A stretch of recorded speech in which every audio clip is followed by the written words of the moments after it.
All right. Hello, everyone. Welcome. It's so great to see you all. Thank you so much for being here today. We are really excited to share some stuff with all of you. I love the turnout. We still have people who are joining on, some people from parking lots, other people from their offices, but we're just glad that you're here. So thank you so much for joining us as we talk about how to avoid some of those really tough mindset traps. My name is Dr. Alexandra Walker. I have some team members on here with me, which I'll introduce to you in a moment. But if you are new to us, welcome. We're so glad that you're here, and we're excited to talk to you about some new tools, tips, and tricks that might help you as you go about your day-to-day of making transformative change in your organizations. So hello, hello. We've got so many different states and countries represented here. We're just excited to have you all here.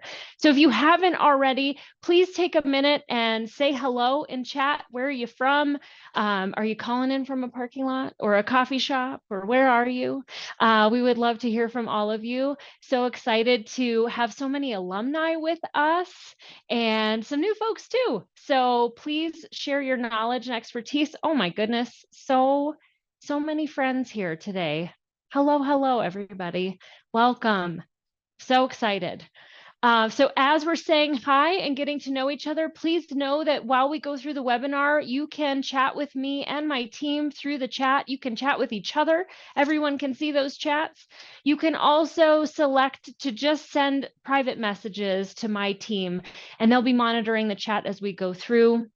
There were so many people who signed up for this that we threw out the opportunity for breakout groups, and we're going to be using things like chat and polls to keep everyone connected today as we talk about mindset traps. So we don't have enough time already. We're going to jump right in. This is my team. I'm one of 4 founding members of the Alliance for Community and Justice Innovation. We also have other folks who help make the magic happen. Several of these folks are here today. We have Johanna Lael and Allison Brooks and Sarah Lancaster, and everybody's kind of supporting the mission here. And if you are new to us, our work is really about supporting people, teams, and organizations to align around their highest impact strategies. So we are implementation strategists and really think less about what it is that you want to do and really help you focus on how you're putting things into practice in your organization.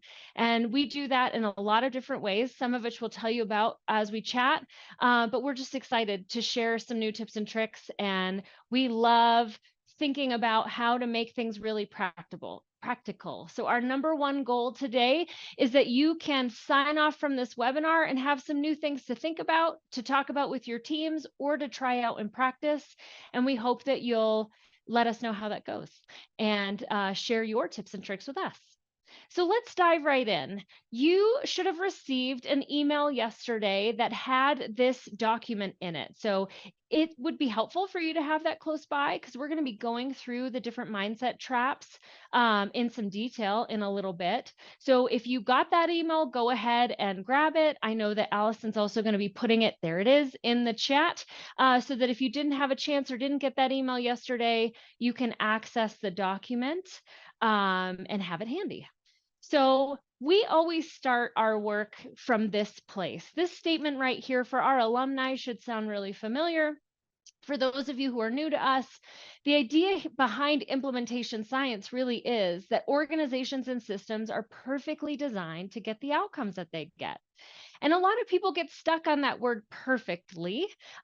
We don't mean that our organizations are perfect or even that our outcomes are perfect. Rather, what we mean is whatever outcomes you're getting today are a perfect reflection, almost like looking in a mirror, of what's happening in your organizations, of how people are showing up, the habits that you have, the practices you have, the way that you lead, the way that you interact, that all of those things come together along with all your tools and programs and practices. And give us the outcomes that we're getting today. And the idea here is that there's always opportunities to be better tomorrow than we are today. And so our whole interest area is about bringing new tools and ideas to what would it look like to be just a little bit better tomorrow than we are today, a little bit more aligned, a little bit more successful in our implementation, a little bit more open.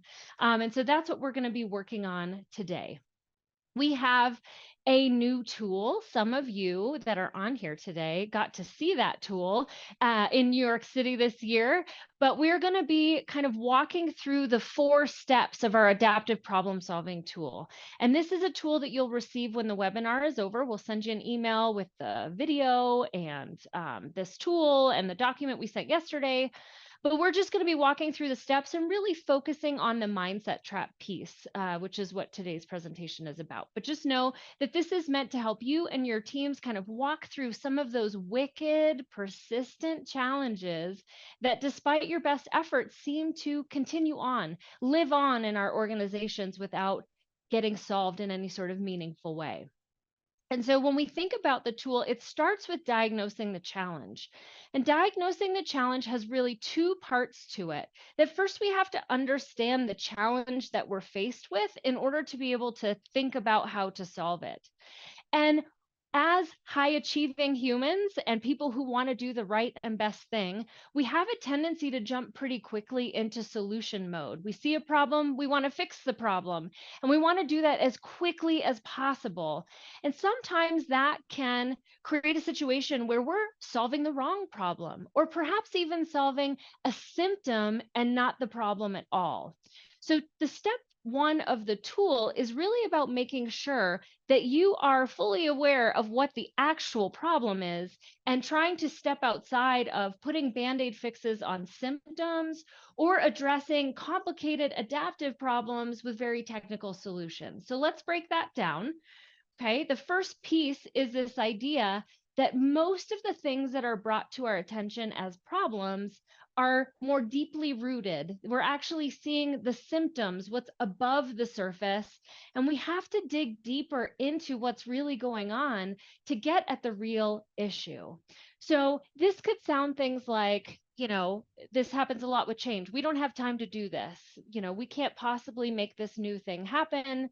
And then perhaps you go and do all this work to create time so that people have the space to do the thing, and they still don't want to do the thing.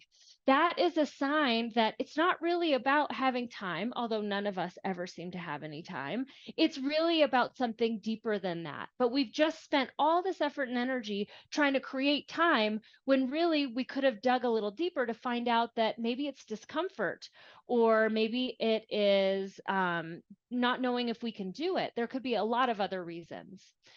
Another example that we see a lot of times is we can't do something, or this isn't happening the way that it should because we don't have the money or the people to get it done, which is a common situation for many of us in our organizations. And so then we spend a lot of time going after money or getting more people on board. And then we turn around 6 months later and say, but we have the money and people now. How come it's still not happening? Another great example of how oftentimes we spend a lot of time solving symptoms or trying to, but because we're not addressing the actual problem, we're not at that root problem yet, we just kind of spin our wheels. So the first step in the tool is saying, do we really feel like we're at the problem? Have we asked enough questions? And really the simplest way to get below the surface is to ask yourself, why is this happening? What is that about? And doing that 5 times, it doesn't always take that long to really get below the surface to see that a lot of the challenges that persist over time, despite effort to fix them, have to do with people stuff, beliefs, assumptions, attitudes, mindsets. And so getting to the bottom of what's really going on for folks is an important first step. Once you feel like you've got the problem, then it's about thinking through, is it technical, or what pieces are technical, or is it adaptive? And I know we have a lot of alumni here, but we also have a good group of new folks. I don't have time to get into all the nitty gritty of technical versus adaptive. Allison's going to share with you some information in the chat here. So for those of you who aren't as familiar, if you want to dig in later, you certainly can.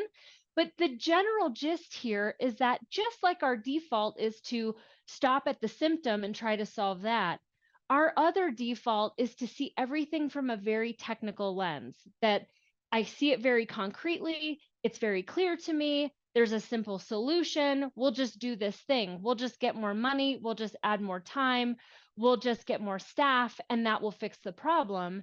But in many cases, there's also this adaptive piece, which is a little bit more complicated and has to do with people. Adaptive problems are almost always people and culture problems, things that have to do with mindsets and how we interact and how we work together.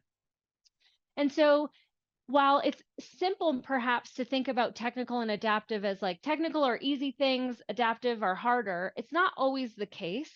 Technical challenges typically have a very clear solution. You can all look at the technical problem and agree like this is what's going on.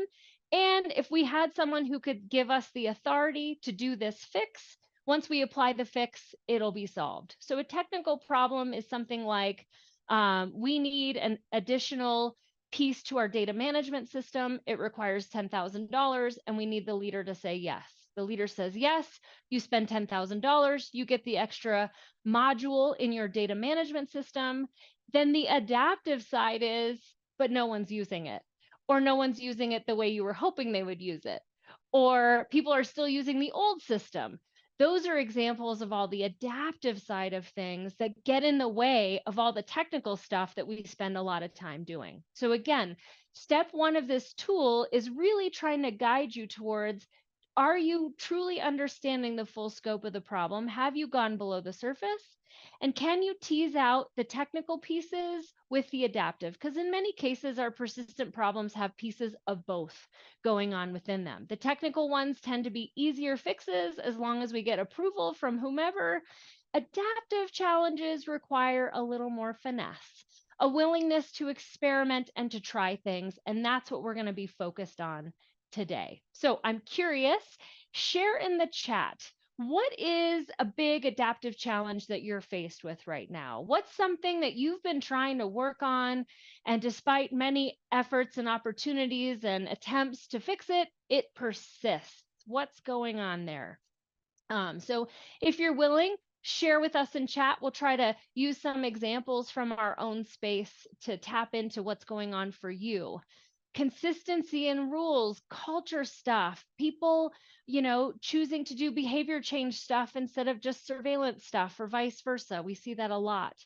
Integrating treatment and supervision using assessments, all of launching programs. I love it, love it, love it. Okay, fantastic.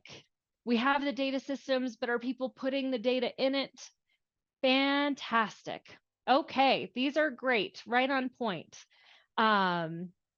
So keep those coming, and I'll try to use some of these examples as we're talking. So step two, once you feel like you've got a good handle on the problem and you clearly understand the adaptive pieces, because those are the things that require experimentation, trial and error, and really some less clear stuff. There isn't a clear answer. 100 people would look at the issue and they'd have 100 answers about what it is that you should try. Then we have to think about, what does that challenge look like in an ideal state? If we were to not be in this situation with this particular challenge that you've just talked about, what does it look like for risk assessments to no longer be a challenge, but be in their ideal state? They're working well, and we're using them well, and they're effective, and we're getting outcomes as a result of that. What does it look like to really have data integrity? Or what does it look like if our culture was more ideal? So step two is really about reframing the challenge from the problem state. What is the problem that's going on that's getting in the way, the challenge and the barrier, into an ideal state? What does it look like when this is working well, when this is the way we want it to be as we can understand it today? And so to do that, we have to be willing to think what's called appreciatively. So I want to give you some basic terms here, that there are a few ways of thinking about things. When we are thinking depreciatively, we are focused on the problem at hand. So whatever the problem is, or whatever is getting in the way, or the challenge or the barrier, because we're focused on it, becomes bigger and bigger and bigger. When we are thinking appreciatively, we're kind of visioning, we're stepping outside of our brain box into a place where we can think about like, what's wild, what's an opportunity, what's possible that maybe we haven't even thought about. And we're trying to be bigger and bolder in what we think is possible for things like culture and staff retention and all the challenges, embracing behavior change strategies or whatever it might be, that we're not just saying, well, it wouldn't be an issue anymore. We're dreaming big about what would it look like if it was working really, really well. That is being in an appreciative space. And generally speaking, when you reflect on your own experience, humans by very nature, when we are thinking depreciatively, our energy tends to be drained. We tend to be very kind of serious. We get into some of those mindset traps that we're about to talk about. But when we are in the appreciative space, think about a day where you got to be really creative and visioning with your team and thinking about what's possible for the future. When we are in that appreciative space, we have a tendency to have more energy, more enthusiasm. We connect in different ways, both with ourselves and with others. And so being in that appreciative space can often lend itself to new and fresh ideas, things that we haven't thought about before. And that's why the inquiry piece is so important, that we have to think about ways to help us stay in the appreciative or move into the appreciative, because it is like a skill. It's like building a muscle, you're building your brain to think appreciatively. And we do that by getting really curious, by using that skill of inquiry to say, what else could be true? What else is possible? And so when we are in this appreciative mindset space, we're really thinking about growth mindset. We are embracing that. And that's been kind of popular verbiage these days, this growth mindset idea, but it's really about really appreciating that we aren't fixed. What I believe today, what I know today, what's possible today isn't just the way it's always going to be. I could know more, learn more, experiment more. It could be different. And so taking an appreciative mindset is really embracing that growth mindset of what's possible here and what do we want to grow. When we put them side by side, it's important to note that our brains are hardwired to keep us safe, which means they are hardwired to be depreciative. That is our default setting as a human being.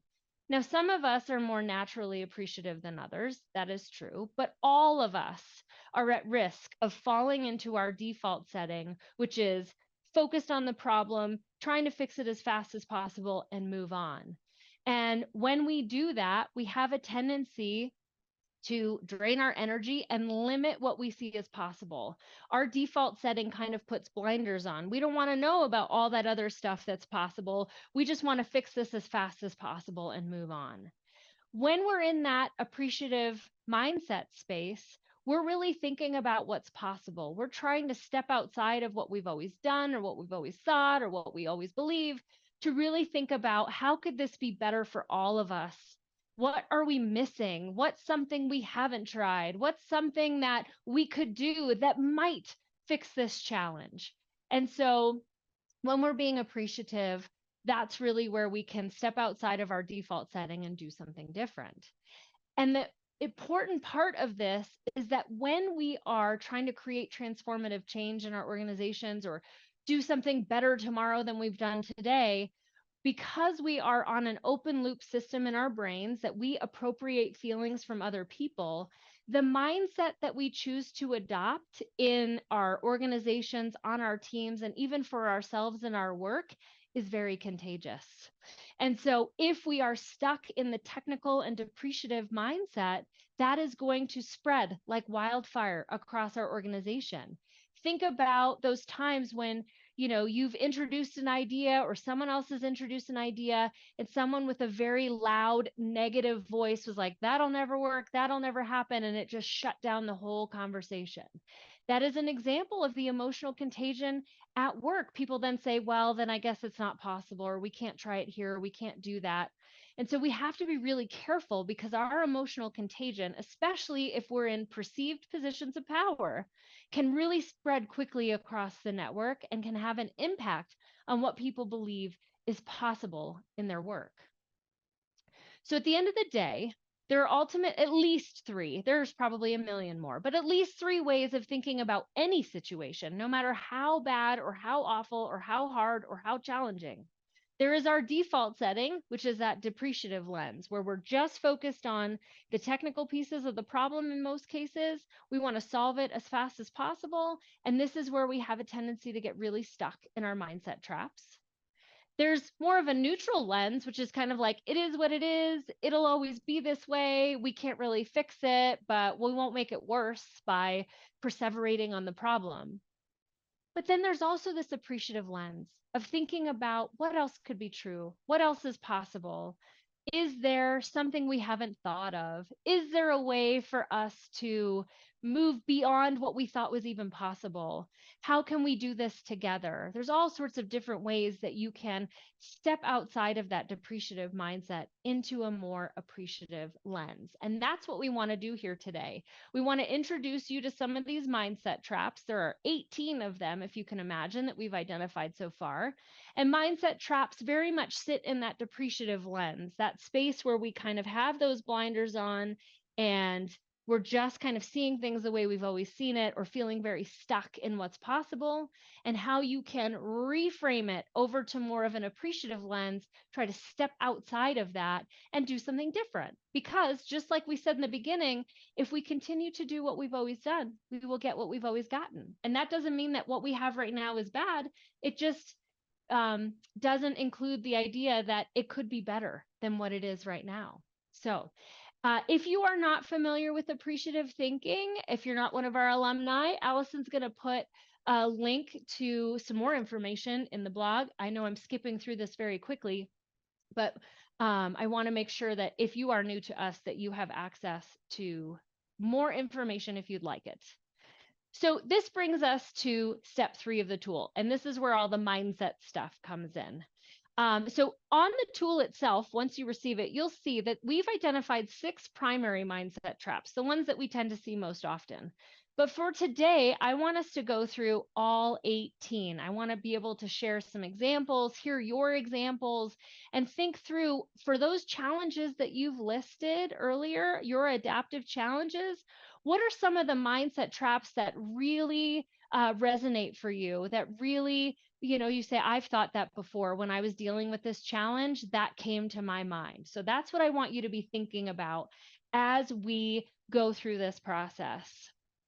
And so keep in mind that our mindset traps are habits of mind. They are things that we have a tendency to go to first. And when we can start hearing it, then we can start labeling it for what it is. Okay, that is a trap. There might be some truth to that, but I'm going to choose to do something different. And so it's really important to think about these traps as something that becomes habitual over time, where perhaps there's a person or a group or a project that you just like, you see it coming and you're like, oh my goodness, this will never be anything better than what it is. That is a trap. That is the depreciative trap that limits not only how you show up, but what you believe is possible in the work that you're doing. And so recognizing your personal mindset traps, the ones that you see on your team, can be a really helpful way of being able to call it out so that you can be intentional about doing something different. Otherwise, they will never die, like this says here on the slide.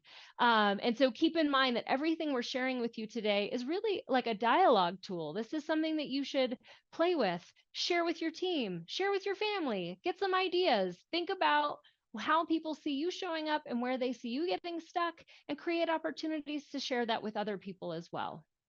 So mindset traps, for what it's worth, are almost always a mindset problem that is stemming from an adaptive challenge. So when we have adaptive challenges that persist over time, remember, these are people and culture problems, cultures created by people. And it has to do with our mindsets and how we're thinking about things, what we think is possible and what we think isn't possible, because we might be stuck in a trap. When we think about these traps, we really want to see them for what they are. They're just habits. They're just things that we've told ourselves over time, experiences that we've had that because we focused on it or were frustrated by it or got angry from it, it grew in our minds over time. And eventually it becomes our default. It becomes our comfort zone to say, they'll never change, or this isn't my problem, it's their problem, or we can only do this or that. There's no other options. And so these are just things that over time become the way that we automatically think about things and can limit what we think is possible. It can also limit what we see and hear from others. So if you think about negativity bias, what we know from that is we're more likely to believe negative information. We're more likely to discount information that doesn't fit with our worldview or our mental view. So eventually, mindset traps over time, when we don't try to work ourselves out of them, become reasons to discount new and different information because we are set in believing what we believe about whatever it is that we're talking about. So it can sound like this on the left-hand side. It can't be done.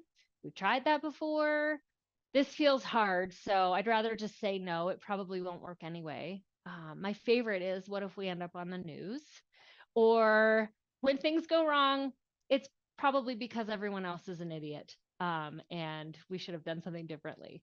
So these are just some very quick examples of the types of things that we can tell ourselves in our head, which again, these automatic thoughts are normal. We all have them as humans. The idea here is to hear it for what it is when it happens so that you can be intentional about moving into an appreciative alternative mindset.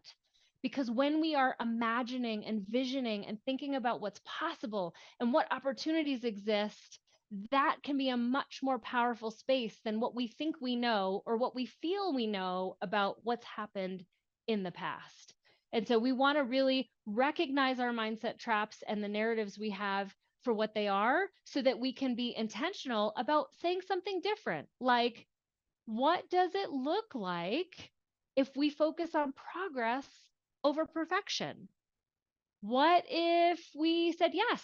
What if we tried it? What if we did something different?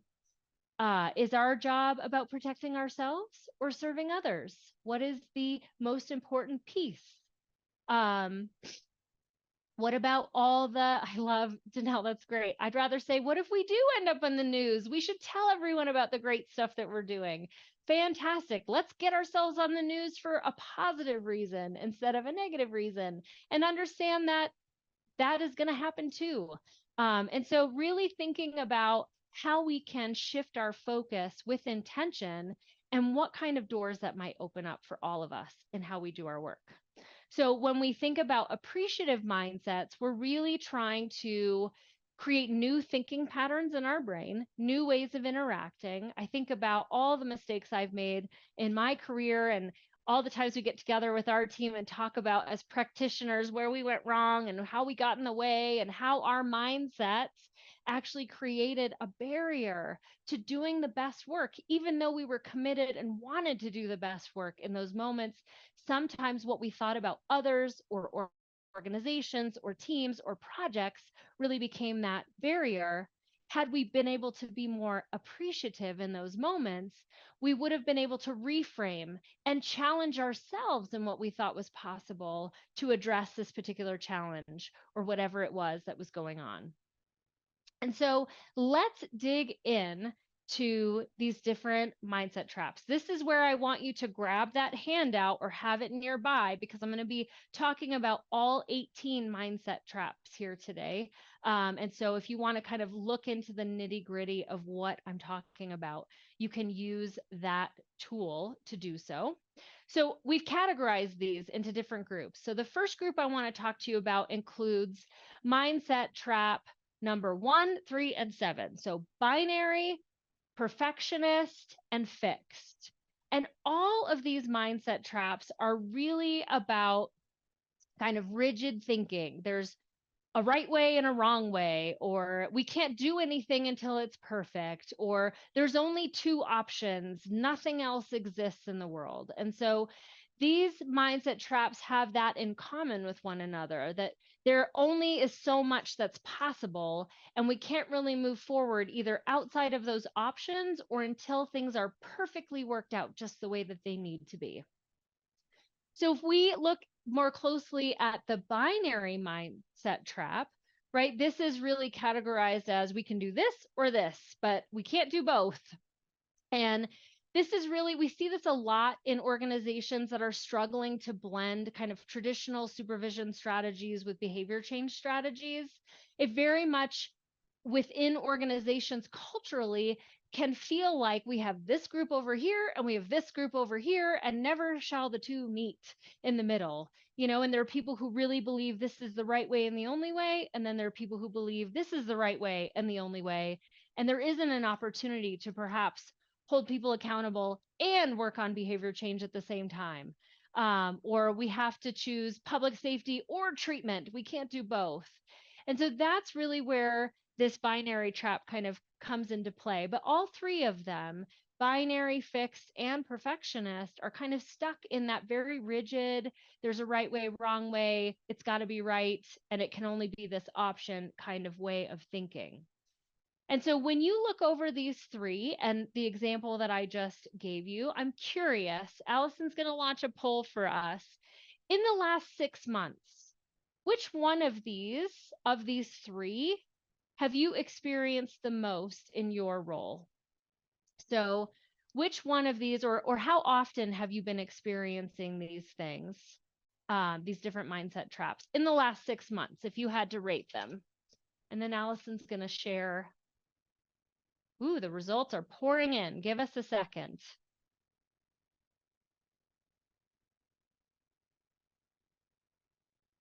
All right, here they come.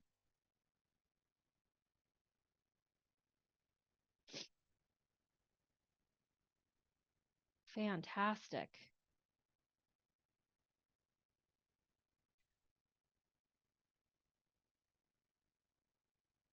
All right, thanks everyone. We'll just give it another second or two if you want to get your last voting in.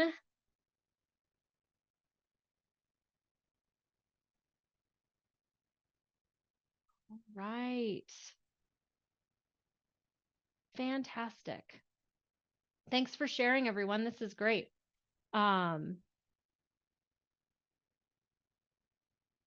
Fantastic. So there's the results so that you can see them. We've got, I think we've got perfectionist for the win, perhaps. I don't know. It's hard to tell here. But a lot of all of these going on. So 58% saying sometimes for binary, with 60% saying sometimes for fixed, and 58% saying sometimes for perfectionist, with a whopping 21% always in that perfection. We got some perfectionists on this call. You're in good company. This has been something I've been working on for a long time.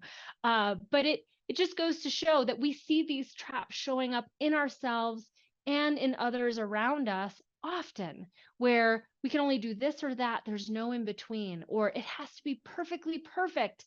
Otherwise, we can't move forward with things. When we're able to flip over to an appreciative mindset, that's where we start to see some possibilities. This is when we start to see, to what degree can we do both?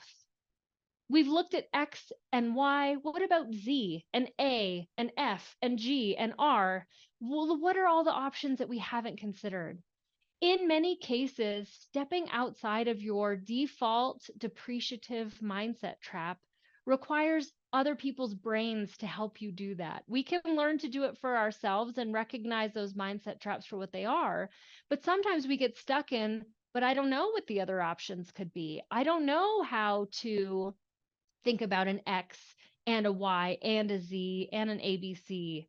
And so when we bring more mindsets into the fold, we sometimes bring more ideas there too, so that we can step outside of what we think is possible and do something different. And so, really, when we think about that binary trap, the opposite, the appreciative side of that is really coexisting. Can these things exist together and both be really impactful and effective and get us better outcomes? Are there some things that we haven't even thought about that should be included in this very black and white, rigid process that we're thinking through in our minds? All right, let's go to the next group. So the next grouping of mindset traps is number 5, 11, and 16. We've got groupthink, mistaken loyalty, and artificial harmony. And so the things that these have in common is really seeing things in a particular way that's reinforced by others. So we're either in a group of like-minded people, so we see the problem exactly the same and we see the solution exactly the same. That's usually an indication that we don't have enough diverse mindsets in the room, that we need to be really thinking about what's another perspective, or what's something else we haven't thought about, or how would you argue this in a different way. Mistaken loyalty can really have to do with trying to we believe the people that we're closest with or they're part of the story and forget that there might be other parts, so we run with the folks that we're closest to and their thoughts and opinions instead of really using that inquiry piece to dig into what else might be going on. And then artificial harmony, that's one that's really hard for me. For those of us who aren't big fans of conflict, we can sometimes go about, wanting to just make people happy. So what's the solution that would just, get everyone to move forward and eliminate any sort of resistance that's coming up? But the trap here really is that most adaptive challenges, because they are defined by we've tried to solve them many, many times and it hasn't really worked, there is unlikely to be a solution that's going to make everyone happy. There's unlikely to be a solution that doesn't require a very healthy dose of healthy conflict to make it happen. And so adaptive challenges typically involve solutions where it's not a complete trade-off. Not everyone is going to win. There are going to be some things that are tough and hard and create resistance and create discomfort. And we have to be willing to choose learning and growth and development and evolution over kind of general happiness, which doesn't, if it does happen, doesn't tend to last, but it tends to be very artificial, that it's happy for the moment until the next thing happens, which means that we didn't actually solve the problem. And we have a tendency to pick solutions when we are in this trap that are very small, that do very little, and tend to upset a whole big group of people, even though we're trying to make folks happier. So let's see what we say on the poll here. Again, think about in the last 6 months, how often have you experienced this grouping of mindset traps in your role and in your work? All right, here it comes.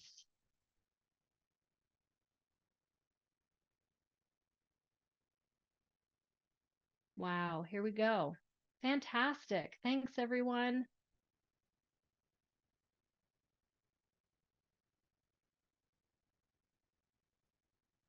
I feel like I'm seeing a lot more rarelies in this group, which is great. Really, really great.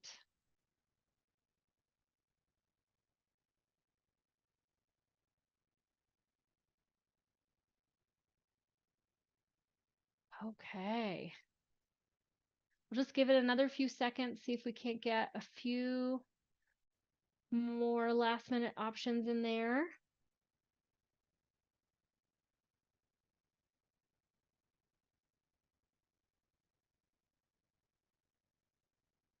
Okay. All right, let's see where we're at, Allison. There we go. So we've got about 70% of people saying between sometimes and always on that artificial harmony. And then almost about the same for groupthink, and about the same for mistaken loyalty. So people are seeing these things happen, they're seeing them pop up. I'm curious if this is something that you feel like you struggle with, or you're seeing it on your teams. But these are very common situations that we get into where we just run with what feels the easiest, or like it's going to create the most harmony. Another way of thinking about, thanks, Allison, for sharing that. Another way of thinking about artificial harmony, where it might not be choosing the thing that makes everyone happy, it could in fact be choosing not to make a decision because you haven't reached consensus yet. And so it can drag out a lot of challenges over time, over long periods of time, because we don't want to move forward until everyone's on board, but we have these really big teams and people don't agree. So we just get stuck in not doing anything. When we think about the other side of artificial harmony, we think about this co-elevation mindset. And for our alumni, you know what big fans we are of the idea of co-elevation, this idea that it's more than just cooperating and collaborating with one another. Co-elevation is a mindset where you are saying, how can we all be better together? How can we all do this, learn, grow, develop together? And that requires being willing to engage in healthy conflict. It requires assuming some positive intent and really trying to get curious, using that inquiry piece to understand people that have different opinions, who think and see things differently, and to be open to that so that you can all understand where you're at, where you want to go, what you have in common, and try to grow and build together. So really in this space, we're using a co-elevation mindset to say, this is not about me and me wanting to feel comfortable or me just wanting to do whatever it is that I'm hearing, or I'm checking in with all the people who agree with me. So I already know they're going to go with whatever I want, but rather saying, how can we find some solutions that really address the needs of everyone, that really try to elevate everyone, even if it's just about learning, growth, and development, not necessarily about making people happy, which is the thing that is elusive for most of us. And so it's about digging into mindsets and really trying to connect with people about those mindsets so that you can understand what it is that might be getting in the way for yourself in that situation, but also for them in that situation. All right, the next group of mindset traps, we've got number 2, 8, and 15, deferring ownership, personal problem, and inward mindset. Just going to make a selfish plug here for the Arbinger Institute. That's where number 15 comes from. They do a ton of amazing work about really thinking about how we are hardwired to show up with an inward mindset, thinking about our own needs, objectives, challenges, and agendas. And that when we can step outside of that to a more outward mindset and perspective, we can often create kind of the high performing teams that we're looking for because we are thinking outside of ourselves. What these 3 groups really have in common is that we can really get stuck here when we place blame outside of ourselves and only look this way for challenges, problems, and things that are getting in the way, instead of trying to think about how we might be getting in the way, or what part of the problem we're not seeing, we're not taking accountability for, those types of things. And so these mindset traps can be tricky, especially over time, because we have a tendency to have experiences over the course of our career that tell us that things would have been better if, or things will be better when.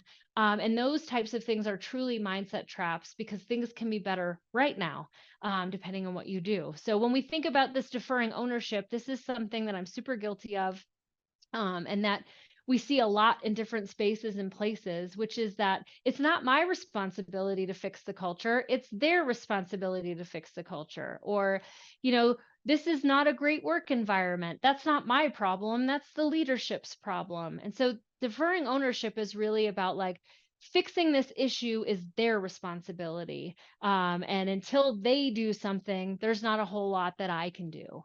And so it tends to place a lot of blame on people or teams or organizations.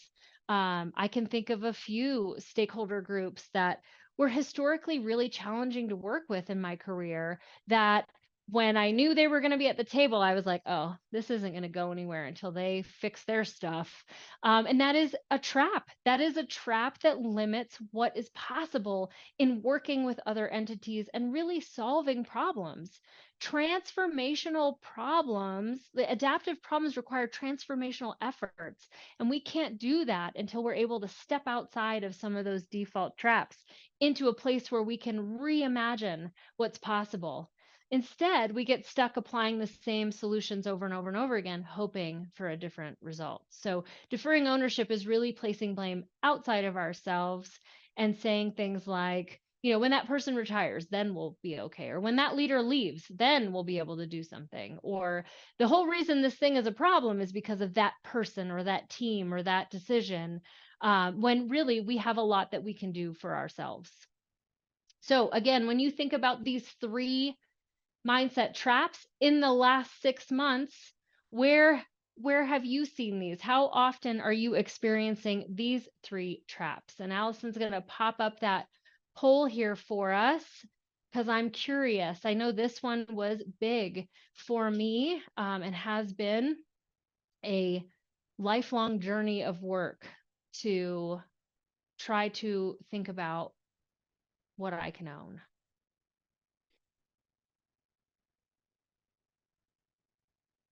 All right. Answers coming in fast. I feel like I'm in good company here. Looks like others have seen these. Okay, we'll give it just another moment.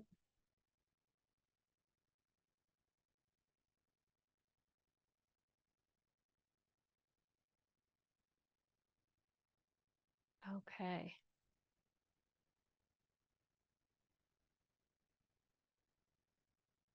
All right, let's take a look at these results. Thanks, Allison. So check this out. We've got about 75% of people saying that sometimes to always they experience that deferring ownership piece, either for themselves or others. We've got about 70% saying sometimes to always personal problem, and 70% inward mindset. So these are things that we're seeing often in our roles. And I can tell you, each poll has been kind of the same, right? We're seeing all of these things in different ways. And I'd imagine, I'm willing to guess, that no one yet has answered never or rarely on all of these mindset traps, which suggests to me that there's nothing but opportunities for all of us to get really good at recognizing our own traps so that we can then help others to do the same thing. Thanks for sharing that, Allison. So when we looked at kind of deferring ownership and placing blame outside, the opposite of that, the appreciative mindset to that, is owning and sharing accountability. It's really saying it's not someone else's job to make my job great, to make the culture great, to make this environment great. I have the ability to impact the environment, the culture, the work, how I show up. And that can make a difference in how this experience is for everyone. It can, to plug Arbinger again, it can go with something like, as far as I'm concerned, the problem is me. We all have opportunities to be better tomorrow than we are today. And so is there a small piece of this work that we can own? I know Joel, or Carl, is on here with us, and he and I have talked a lot about this idea of what's my 10%? And the argument here from Sheila Heen is that, who's a famous researcher about feedback, is that for most of us, we can only see about 10% of the problem, and we don't even own the 10% that we can see and own for ourselves. So we see this like tiny little sliver of what's going on, and then we make big, big decisions about that tiny little sliver. And most of it, if we're in our default setting, involves placing the onus and the blame and the work somewhere other than ourselves. So the idea here is, what can I see? What's missing? What's that other 90%? And then what can I understand about my piece, the piece that I can own, that I can shift, where I have some power and control and influence to change how I'm showing up, how I'm thinking about things, and what I believe is possible. All right, we've got another group of three, number 6, 13, and 18. So owner legacy, reliance on tradition, and problem for preference. So these ones are really interesting. I think the underlying belief here is that things are fine the way that they are, but maybe even more than that, that the things that we've worked hardest on are perfectly designed to be perfect. And so we probably have all in our careers had those like pet projects or initiatives that we felt really strongly about. And so, however we design them and put them into practice at the time, we feel a lot of commitment to keeping things that way. We tend to over rely on status quo because it also is attached to our comfort zone. So we want to either keep things as is or keep things the way we designed it. And we can feel threatened or uncomfortable or resistant to people saying there might be another way. And so one of the things that can be really challenging is really trying to be open to the idea that whatever we came up with today will never be enough to address tomorrow because we're going to learn a whole lot between now and then. But the mindset trap is just keep doing what you're doing. We've always done it that way. Or I put so much effort and energy and blood, sweat, and tears into doing this thing the way that I did it. How dare you change it?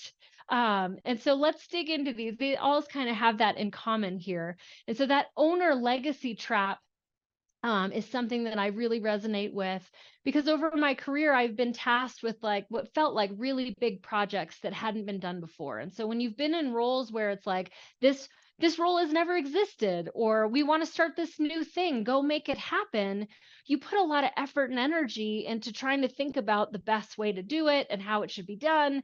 And I think all of us do our best to do things the best way we know how. And so we can want to hold on to that. We sacrificed so much or we did so much work that sometimes it's hard to see that it's not working the way that it was supposed to, or that was a great foundational step. Now we can do more. That sometimes we can feel some feelings about those types of comments, and that can limit what's possible for those initiatives, for our organizations, because we're kind of holding on to what we believed was best at the time, even though since that time, so much has changed. We've learned and grown. As soon as you move from theory to practice, you're going to learn something new and different about what's going on. And so let's take a look.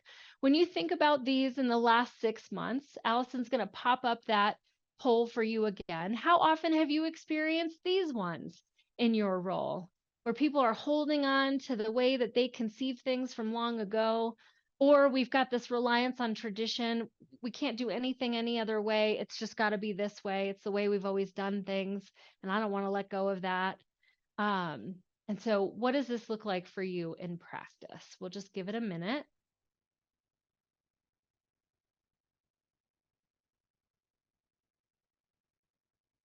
So glad folks have been able to join us. I know we got some folks hopping off. If you have to end early, don't worry. We're recording. We'll send it to you. Don't you worry. I love this. Okay. Getting some good results. We'll just give it another second here. All right. Let's see what we've got, Allison. Thank you for sharing that. Okay. So just over 75% seeing owner legacy sometimes to always. We've got, oh my, 82%-ish sometimes to always seeing that reliance on tradition. That one's a hard one for us in this industry. We've just, we're so worried. We're going to get to risk aversion in a minute, but we're just worried about what might go wrong. And about 70% for that problem for preference. Fantastic. Thanks so much for sharing that.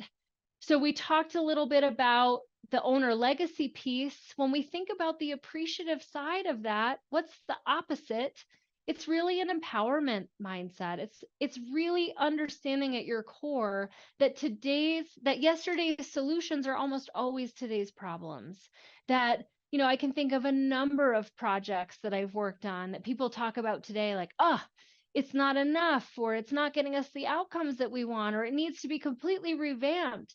And the answer is, of course it does. It was never meant to be the way that we designed it 15 years ago or 5 years ago. That we should really be trying to embrace the learning piece of all of this, that whatever we came up with was the best that we could conceive within our own minds and the minds of others at the time. And now we know more, so we can do more and we can do better. And so sometimes we really have to put ourselves in check to say, to what degree does our desire for legacy, to be connected to something big, limit our willingness to shift, especially when things aren't working the way that they were designed or that we thought they would, which they never do because Murphy hates us, right? And so the idea here is really thinking about there's always an opportunity to take a fresh look, to use those fresh eyes of people who are new to our systems or our organizations to say, what else could we do? And to have them ask, why do you do it that way? And be open to the idea that what worked for us even 6 months ago might not be enough to work for us today. So I love this one. It's a work in progress. Remember, this is a skill. You really got to practice it because our default setting is not this. Our default setting is owner legacy. All right, I think we're down to 2 groupings left: solution mismatch, cynicism for wisdom, and mental filtering.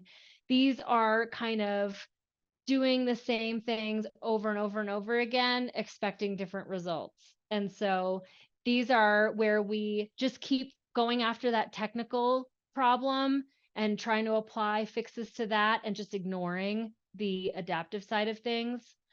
Or for those of us who've been around for a minute, we can tell ourselves, we've already tried that 10 times, it could never work today. Or we only see part of the problem. Like we choose with intention to say, I'm going to ignore that piece of information and just go with this because whatever, it feels easier. I don't have time. I'm exhausted. And so we filter out pieces of information, sometimes very intentionally, because we just don't have the mental space to deal with it. So if we dig into that cynicism for wisdom, this is something that we see a lot. We've got a lot of folks who've been in the field for a long time, a lot of passionate people who in some ways have become cynical or maybe even burnt out because they've been energized about good ideas or wanting to do things a certain way. It maybe hasn't worked out the way that they had hoped. And so we get into this trap of saying, we've tried it before, so it could never work again.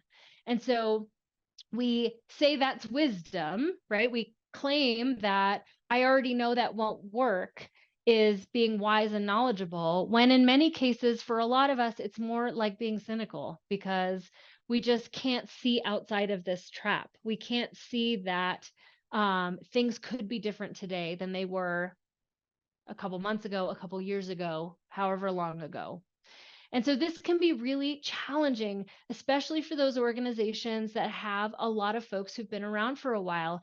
It is hard for all of us not to get cynical over time. And so this trap, I think, is really true for a lot of people, myself included, where we just kind of discount new ideas, discount innovative thinking, discount some of those possibilities and opportunities because we've seen it not work in the past. And so we don't even want to go there. And it just means that we're doubling down on that tradition again and just doing what we've always done. So again, in the last 6 months in your role, how much have you experienced these things? Do you see these as much as we do? Because we see these ones a lot.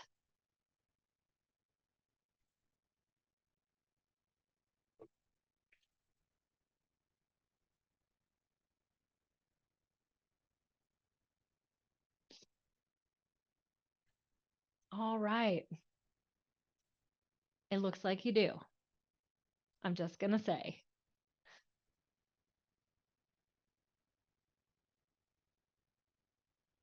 Look at that.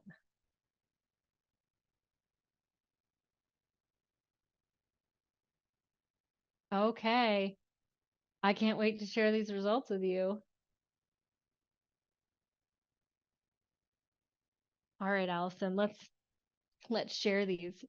Mind blown. Look at this. So in solution mismatch, not a single one of you said never. Not one of you. Same thing for mental filtering. Not a single one of you said never. Nothing but opportunities here to help yourself and your teams and your people reframe. These mindset traps in particular keep us stuck.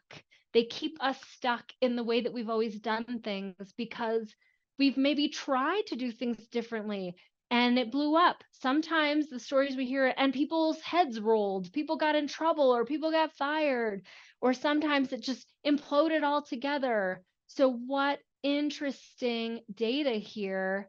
Only 2% of people said that they've never seen cynicism for wisdom. These are some really powerful mindset traps here that are important to think about how they might be limiting what you and your teams think are possible for the future of your work. Thanks for sharing that, Allison. I appreciate that. All right, we're on to our last group, but first I want to tell you, when you flip-flop that cynicism for wisdom, what you do is you really embrace a mindset that says, where can we see some value here? What could we harvest and learn from the last 15 times that we've tried this idea that we could apply to trying it in a different way for the 16th time? Is there something that we could learn from all of the times that it failed that would really help us to try again and understand that it might fail again, but that each time it's like small incremental marginal gains over time where we might not have gotten the whole thing right, but chances are we moved the needle a little bit, but our ambitions tend to be so big that if it doesn't work 100% exactly the way that we pictured it, we kind of throw it out and move on to the next thing. This type of mindset would say, no, I bet you there's some small wins here. I think there's some learning that we can harvest from this. I bet that we got some new and good information that we could apply to the future that would really help us.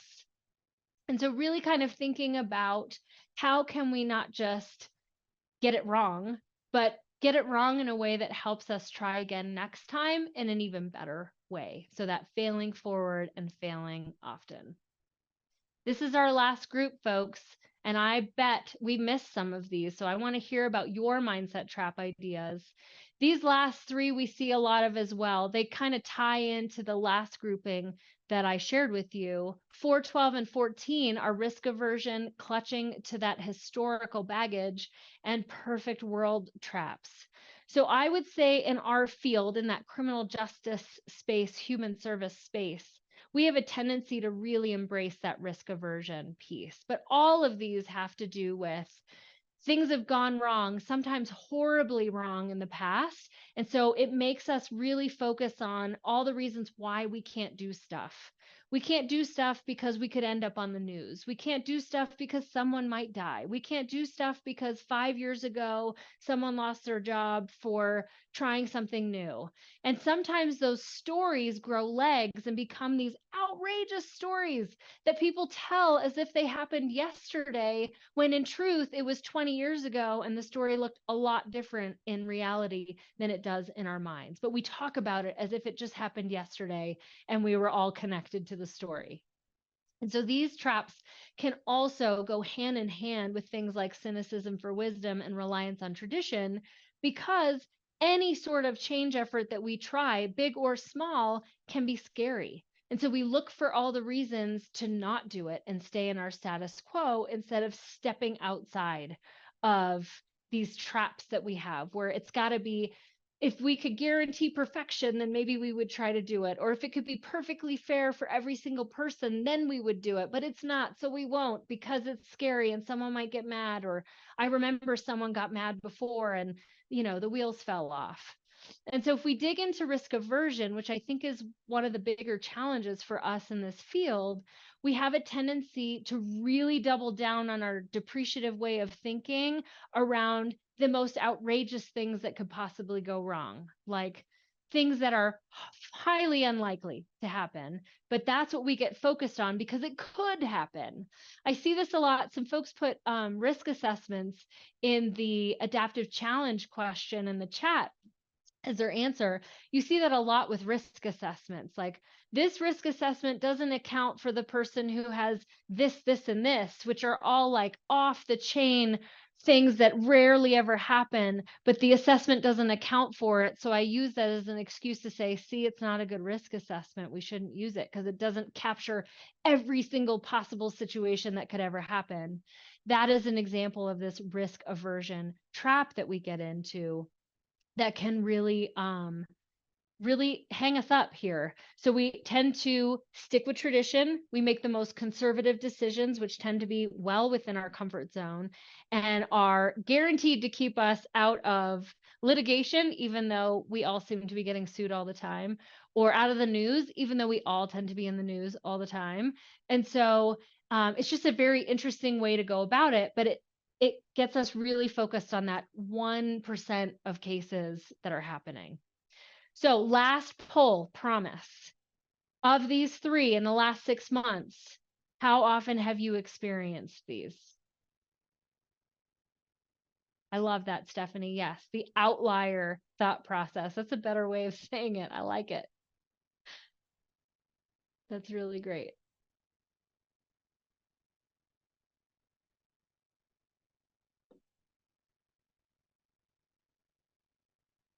All right.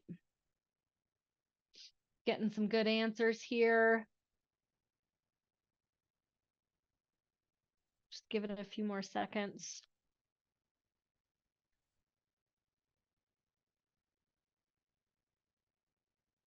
Okay, let's share these results with everyone. Here you see quite a bit of all three of these. We don't have any never results like we did last time. There are a few folks who don't really see any of this, or at least not in the last 6 months. But the vast majority of you are seeing all of these often, at least sometimes.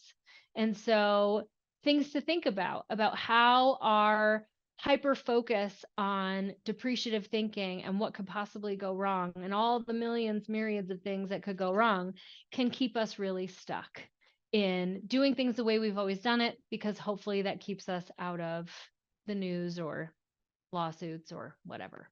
Thanks for sharing that, Allison. All right. So I feel like we've gone over a ton of mindset traps, right? We've showed you 18 of them and have talked through, we need to talk through risk aversion. When we flip it, the important piece of this is thinking about what's the appreciative side. So for each one of these, there's the opportunity to think about it in a different way. And so when we think about risk aversion, which we're all kind of at risk of doing, risk invitation is saying, what are the things that are most likely to go wrong? Can we just talk and plan for those things? Is there anything that we're losing by not trying something new and different? Maybe we'll get sued if we don't try something new. Maybe we will end up on the news anyhow, even if we do nothing. And so what are the opportunity costs of choosing to rely on tradition or stay in status quo instead of really trying to think about what are some calculated risks that we can take, some thoughtful, no one's saying be careless and just do wild and crazy things, but thinking really from a calculated risk perspective, are there things that we could do that could really step us out of that status quo tradition and maybe get us better results?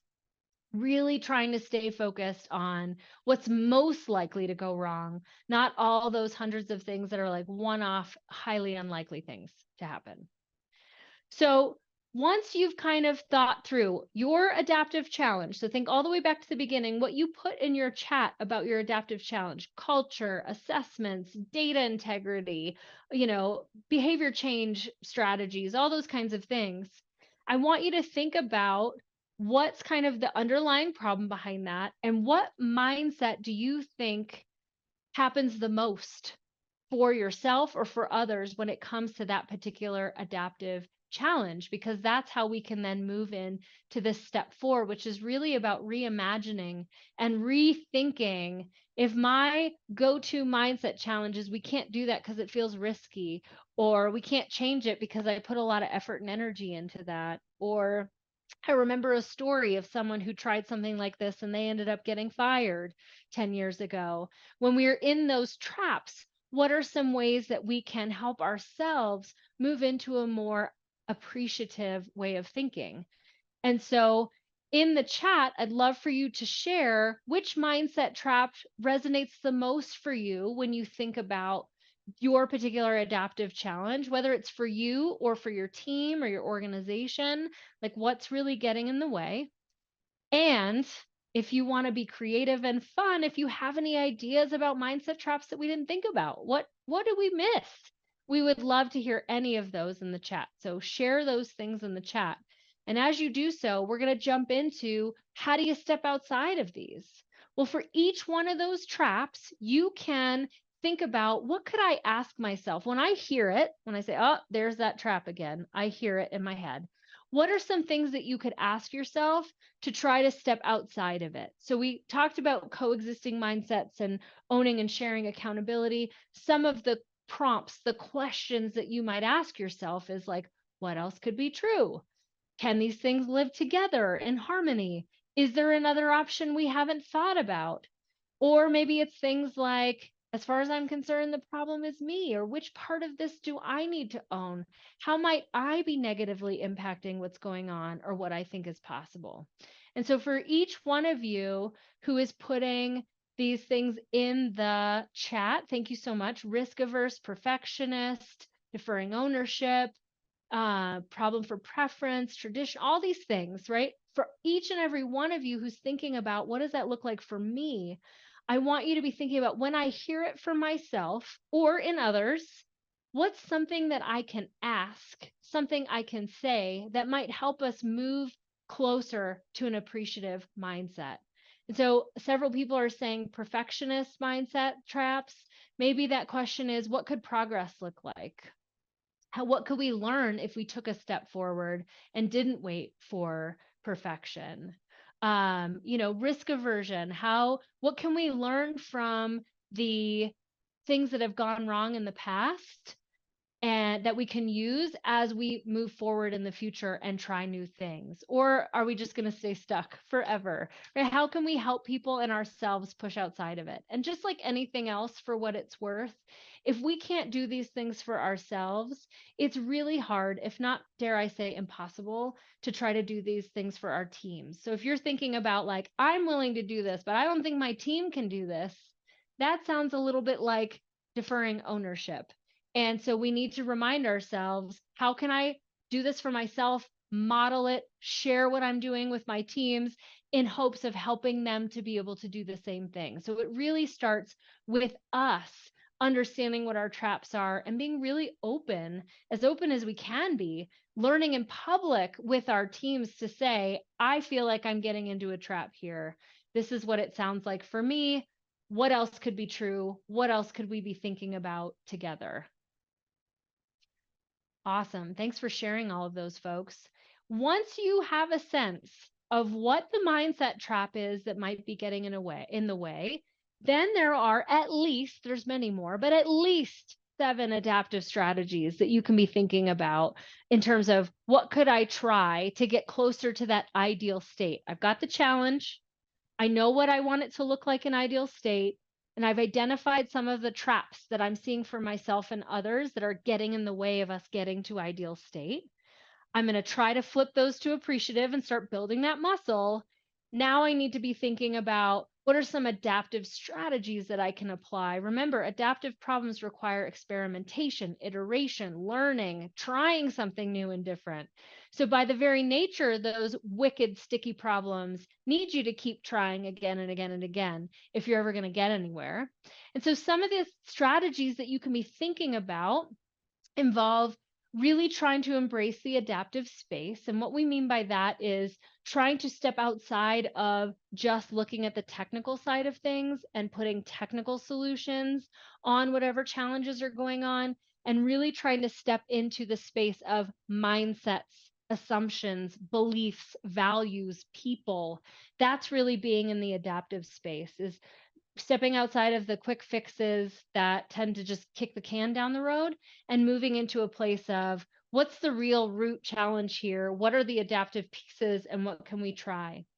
Applying an appreciative lens. We've been talking about that this whole time here, but it's really about trying to be purposefully appreciative for yourself, with your teams, in your meetings, all of it, in hopes of thinking about what's possible and what you might be able to do.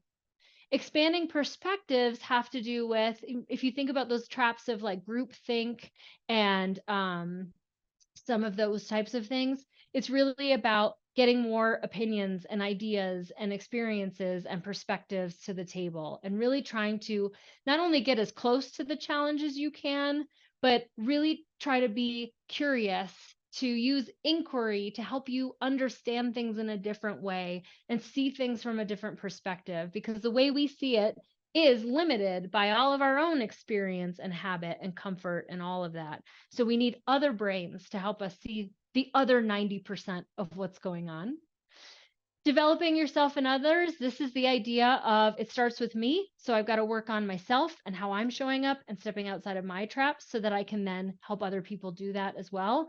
And it's about getting as comfortable as you can be with learning in public. So sharing your mistakes, sharing your thoughts, sharing where you're getting hung up, sharing what you're doing about it, getting some feedback, and trying to do that as openly with your team as you possibly can in hopes that they will join you. Maximizing your attention is really about getting clear on what your top priorities are. And none of us have any more time. We all have 24 hours in a day, and most of us are pretty darn busy. What we can do instead of focusing on trying to create time is really get good at focusing our attention and being really purposeful and intentional about where we put our focus. So if we still have to go to that meeting, what are we talking about? What are we focused on? What are we asking about? Those types of things.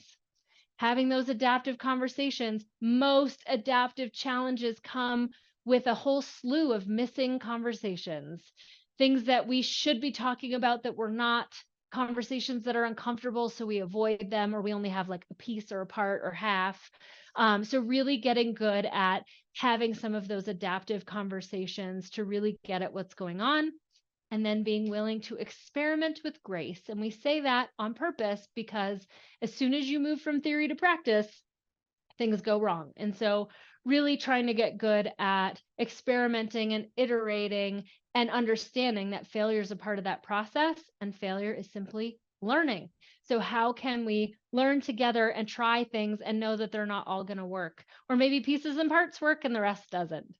And so these are just 7. There's many, many, many adaptive strategies. These are the ones that we tend to focus on. And I'm curious, when you think about your adaptive challenge and the mindset trap, and all 7 of these adaptive strategies, which are not meant for you to sign off here and say, I'm going to do all 7 starting tomorrow. That's not the idea. What I'd like you to think about is which one of those 7 strategies might have an impact, might be a fresh way of taking a fresh look at this adaptive challenge so that you might be able to move the needle a little bit. So where do you feel some energy when you think about those 7 strategies? Share in the chat if you're willing.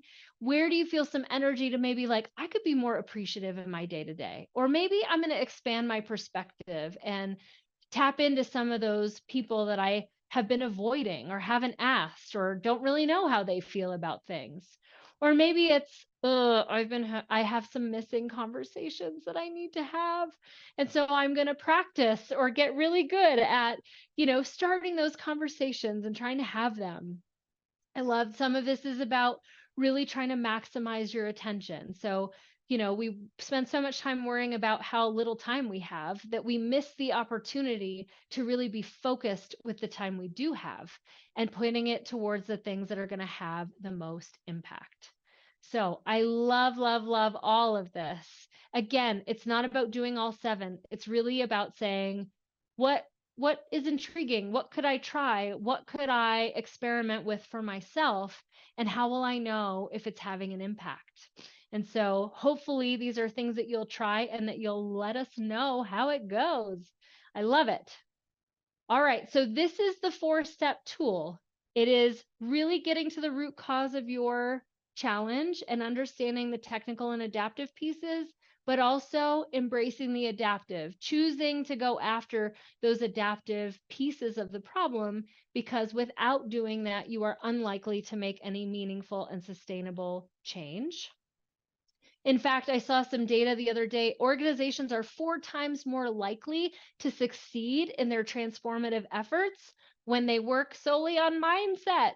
We spend all this time changing our policy and our process and our programs, when in fact, we can be so much more successful when we try to focus on our mindset and the mindsets of those people in our organizations.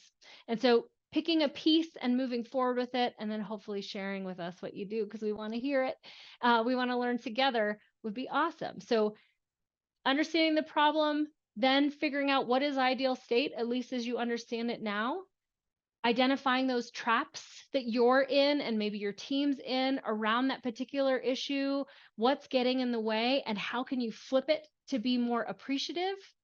And then once you have an idea about how to be more appreciative about it, it's about thinking through which adaptive strategy could we start with that might move the needle a little bit. And I like the question of where do you feel energy? Because a lot of these might be really good ideas. And when you think about it, all you think is, ugh, I don't want to do that. And so really trying to start from a place of where you feel some energy and excitement and opportunity and appreciativeness is a great strategy to keep you motivated to do it, instead of picking the one that you know you need to do, but you don't want to and you dread it and you probably won't do it. And so thinking from that lens can be helpful. Again, we're going to send you this tool. So that's a part of what's next. The 4-step problem solving framework we're going to send to you. We're going to resend you the depreciative versus appreciative traps that was placed in the chat and sent to you yesterday. We're going to send you the slides and the recording, and you will get it all by the end of the week. Feel free to share, ask us questions. I'm sure we missed stuff. Webinars are hard because we can't just like come off mute and talk to each other. So don't be shy. Let us know what you think, what we missed, what you would have liked to know. Then you can also kind of sign up for our newsletter or get involved with us if you want more tools. We send out stuff all the time. If you want to be on our upcoming webinar list, we got a bunch of them coming up. So we're excited to do that. And then a couple of things. We've got some new folks here, which is kind of exciting. If you haven't been through our Implementation Leadership Academy and you were like, what the heck is she talking about with technical and adaptive and appreciative thinking? With all that stuff we introduced in the Academy. Our winter class is full. So we have one potentially coming in the summer, but for sure in the fall. And we'd love to have you there. But we have our alumni here, and that's, it's just so great to see all of you on here. And I wanted to let you know that we have a 102. You guys have been asking, what's next? What can we do? Well, 102 is the next step from the Academy, and it's all about embracing the adaptive space. All the stuff we just talked about, that's what 102 is all about. It's one-on-one coaching, it's journaling, it's kind of the same format as the Academy, but we're going to go deep into you being an adaptive leader and how we can take this further. We've got some 102 alumni on here too. And so it's exciting. It was kind of the best. It was just the best. So if you are an alumni of the Academy and want to join us for 102, I think there are a few spots left for the January class. And then, of course, we have the Learning at Work suite, all sorts of things. If you want to know more about appreciative thinking or those kinds of things, you can find all sorts of resources and tools on our website. If you have any questions, our lovely Sarah is on here with us, but you can shoot an email to her. She has all the answers to everything, it seems. So please don't be shy. And I want to hear from all of you about what you're thinking about, what traps resonated for you, what you're going to try in terms of switching it to a more appreciative space. I want to know it all. So please don't be shy. Reach out. Let me know how it's going. If there's anything that we can help with, we'll send you tools, strategies, ideas. We're hard to get rid of. So don't be shy. We want to hear from you. And thank you so much for your time today. I will stay on for a little. I want to be respectful of everyone's time. If you have specific questions, throw them in the chat. I know Allison is trying to answer everyone's stuff. If there's anything I can dig into before you sign off, let me know. Otherwise, always great to see you all. Have a great rest of your week. Thanks for spending your day with us or a little bit of time. Appreciate you.